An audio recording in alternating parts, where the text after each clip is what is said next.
ढाल है और कन्या क्यों तलवार है?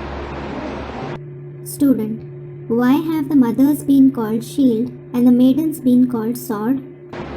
माता क्यों ढाल है, कन्या क्यों तलवार? हाँ, माताओं को ढाल बताया है और कन्याओं को तलवार बताया है। Baba, yes, the mothers have been called shield and the maidens have been called sword. ढाल मोटी चमड़ी वाली होती है। A shield is made of thick skin. गेंडे की चमड़ी सबसे मोटी और मजबूत होती है। The hide of a rhino is the thickest and the strongest.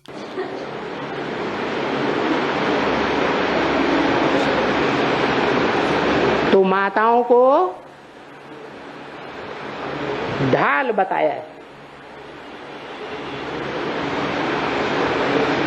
और कन्याओं को तलवार बताया है। So, the mothers have been called shield and the maidens have been called sword. माना It means तलवार है ज्ञान की। they are the swords of knowledge. जैसे योद्धाएं होते हैं, युद्ध करने जाते हैं तो ढाल और तलवार हाथ में लेकर जाते हैं। For example, when warriors go for war, they take a shield and a sword in their hands. दाएं हाथ में तलवार होती है और बाएं हाथ में ढाल होती है। They have the sword in the right hand and the shield in the left hand. कोई दुश्मन आक्रमण करता है तो ढाल आगे कर देते। When an enemy attacks them, they bring the shield in front of themselves. ऐसे ही ये ब्राह्मणों की दुनिया में माया दुश्मन है। In the same way, in this world of Brahmins, Maya is your enemy. ये माया दुश्मन के रूप में जब वार करती है तो माताएं आगे हो जाती हैं। When this Maya attacks you in the form of an enemy, the mothers come in front. ढाल के रूप में आगे आ जाती है और कन्याओं अर्थात तलवार की सुरक्षा कर लेती है। They come in front in the form of a shield and they protect the maidens, that is the sword. ये माताओं का मुख्य कार्य है, माताओं की मुख्य सेवा है। This is the main task of the mothers, the main service of the mothers. ज्ञान सुनाना मुख्य सेवा नहीं है। Their main service isn't narrating the knowledge. क्या है मुख्य सेवा? What is their main service? कन्याओं रूपी तलवार की माताओं को ढाल बनकर सुरक्षा करनी है। The mothers have to become a shield and protect the sword-like maidens. ये मुख्य सेवा है। क्यों? This is their main service. Why?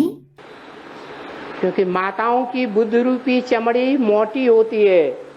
It is because the skin-like intellect of the mothers is thick.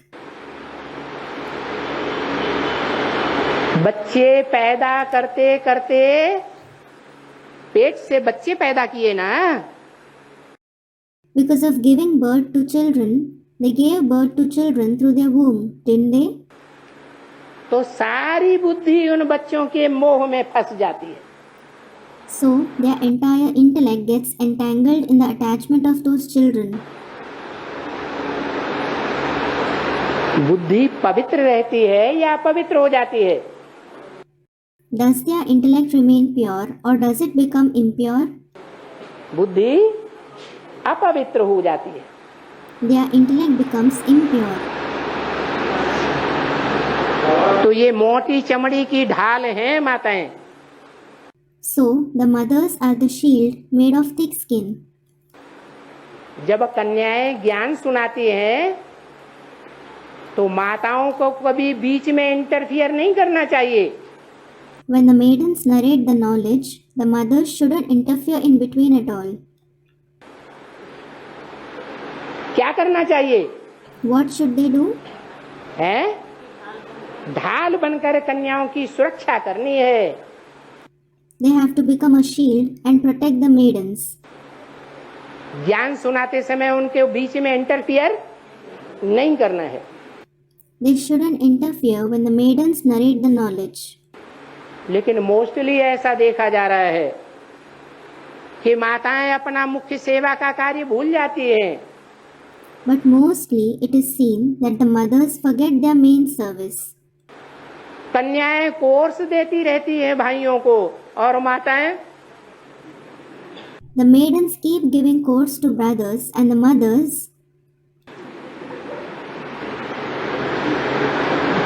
अरे ऐसे में तो माया बाहर कर देगी। Arey, Maya will definitely attack in such a case.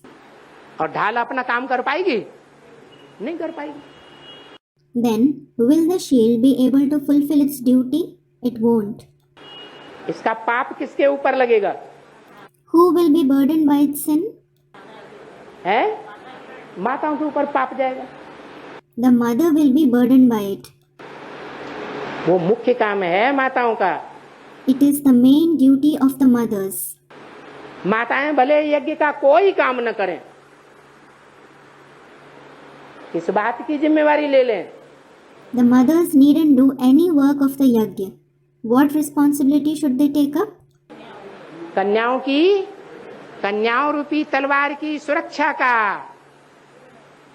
भार अपने ऊपर ले लें बस। They should take up the responsibility of the protection of the maidens in the form of swords. That's it. और कुछ नहीं करना है। They don't have to do anything else.